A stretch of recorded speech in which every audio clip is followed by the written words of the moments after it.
Students, मैं वंदना आपका अपने चैनल हिंदी साहित्य में स्वागत करती हूँ।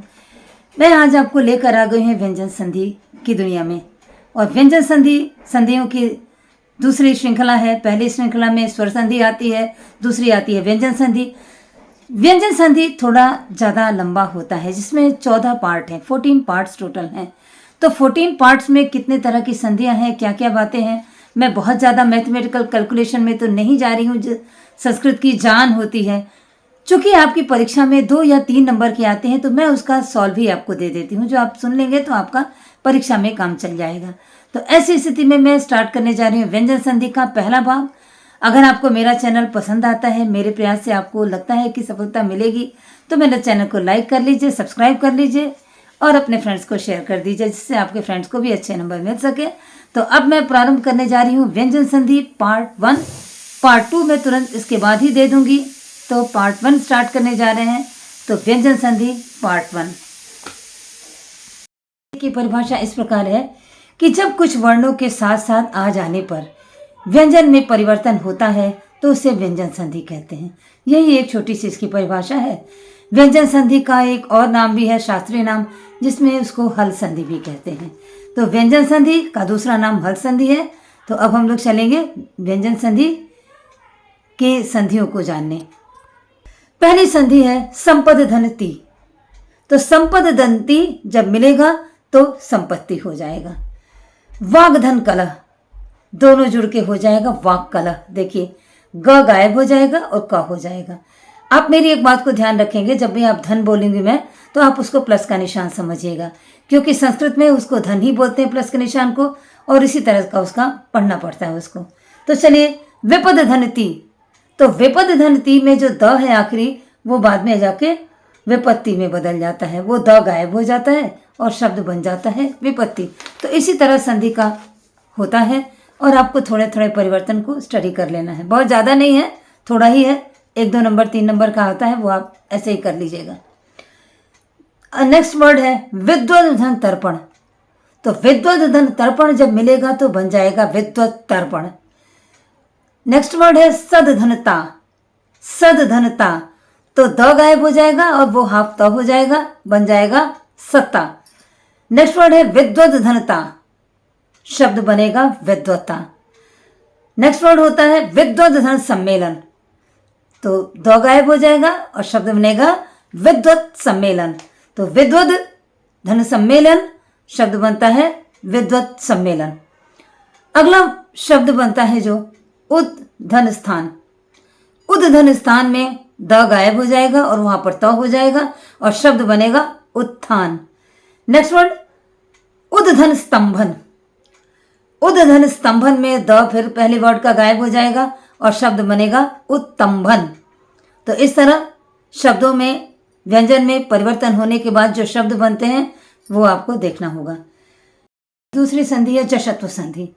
तो जशत्व संधि में कुछ परिभाषाएं हैं, उसको छोड़ते हैं हम लोग डायरेक्ट जशत्व संधि में जो संधियां दी हैं उसको आप मेमोराइज कर लीजिएगा, आपका काम हो जाएगा। तो जशत्व संधि का पहला संधि है सत धन आनंद। तो सत धन आनंद जब जुड़कर जाएगा सदानंद हो जाएगा।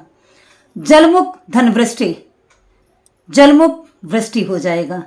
नेक्स्ट है विद्युत धन गति, शब्द बनेगा विद्युत गति। उसके बाद वर्ड आता है भुजंग भुक धन गति, शब्द बनेगा भुजंग भुक गति। ध्यान रखेंगे, क गायब हो जाएगा, भुजंग भुक गति हो जाएगा, सॉरी।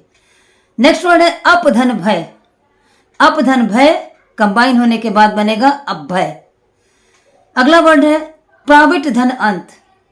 तो यहां से प्राविट का ट गायब हो जाएगा और शब्द बनेगा प्राविडंत, ट का डो हो जाएगा। नेक्स्ट वर्ड है मृत धन भांड। तो मृत धन भांड में जो त है, त का ड कन्वर्ट हो जाएगा, शब्द बनेगा मृत भांड।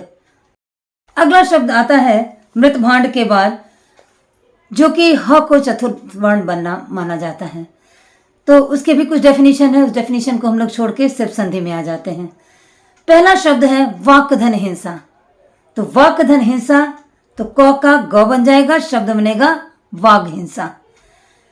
अगला शब्द है अच धन हल। शब्द बनेगा चौ का जौ बन जाएगा, शब्द बनेगा अज्जल। अगला शब्द है प्राविट धन हास। तो प्राविट धन हास में ट जो है वो ड में कन्वर्ट हो जाएगा और बन जाएगा प्राविड ढास। प्राविड ढास शब्द बनता है। अगला शब्द है उत धन हार। त का फिर बनेगा द, त था द तीसरा वर्ड बन रहा है, तो उत धनहार शब्द बनेगा उद्धार। अगला शब्द होता है पत धन हति। तो पत धन हति में जो त है तो का तीसरा वर्ड बनेगा, शब्द बनेगा पद्धति। अगला शब्द है उत धन हत, फिर त का द हो जाएगा, शब्द बनेगा उद्दत। अगला शब्द होता है अप धन हारक, फिर प का तीसरा वर्ड ब बनेगा, शब्द बनेगा अपभारक। अप धन हारक शब्द बनेगा अपभारक। तो इस तरह हम लोग व्यंजन संधि के चतुर्थ श्रेणी में, श्रृंखला में आप यूं कहें आ गए हैं। और यहाँ पर वर्गीय वर्ण को पंचम वर्ण हो जाता है, ऐसा संधि का नाम है, वर्गीय वर्ण को पंचम वर्ण संधि। इसमें पांचवा अक्षर बनेगा, कवर का पांचवा अक्षर, तो वाक धनमय शब्द बनेगा वांगमय। अगला शब्द प्राविड धन मुख, शब्द बनेगा प्राविण्य मुख, अण का हाफ हो जाएगा, शब्द टोटल मिलकर बनेगा प्राविण्य मुख। अगर प्राविण्य मुख आता है तो आप इसके लिए बनाएंगे प्राविट धन मुख, ट का अण बन रहा है, इसमें पांचवा वर्ड बनता है इस वाली संधि में। अगला शब्द आता है उत धन नति, शब्द बनेगा उन्नति। अगला शब्द उत धन मुख, शब्द बनेगा उन्मुख। विद्वत धन मंडली, शब्द बनेगा विद्वन मंडली, तो का नौ कन्वर्ट हो जाएगा, पांचवा वर्ड बन रहा है, तो विद्वत धन मंडली शब्द बनेगा विद्वन मंडली। अप धन मय शब्द बनेगा अमय। अगला शब्द है प्राक धन मुख, शब्द बनेगा प्रांगमुख। शब्द है मृड धन मय, ट का अण बनेगा, मृट धन मय शब्द बनेगा मृणमय। जगत धननाथ, त का जगत, जगत धननाथ, त का पांचवा वर्ड बन जाएगा जगन्नाथ, त का नौ बदल जाएगा अपना, तो जगत धननाथ जगन्नाथ। सत धन मित्र सन्मित्र, तत् धनमय तन्मय। आगे बढ़ते हैं हम लोग। सत धन चित सच्चित, शरत धन चंद्र शरत चंद्र, सद धन जन सज्जन, निस धन छल निश्चल, निस धन चित निश्चित। उत धन ज्वल उज्ज्वल, विपद धन जाल विपद जाल, उत धन चारण उच्चारण, दुस धन चरण दुश्चरण, निस धन चय निश्चय। इस की छठवीं संधि है स्तुत्व संधि। स्तुत्व संधि में सिर्फ 4 ही शब्द हैं, डेफिनेशन भी है, लेकिन अब डेफिनेशन को छोड़ के आगे बढ़ते हैं। तो इसमें शब्द दिया है वृहत धन टीका, जुड़कर बनेगा वृहत टीका। अगला शब्द है वृष धन ती वृष्टि। तीसरा शब्द उद धन डयन उड्डयन, आकृष्ट धन त आकृष्ट। इस तरह स्तुत्व संधि समाप्त होती है। हम नंबर 7 भी 4 ही शब्द हैं। उत धन लेख, तो त का ल बन जाएगा उल्लेख। तत् धन लीन तल्लीन, उत धन लास उल्लास, महान धन लाभ महान लाभ। ये 4 शब्द आपको लत्व संधि में दिए हैं।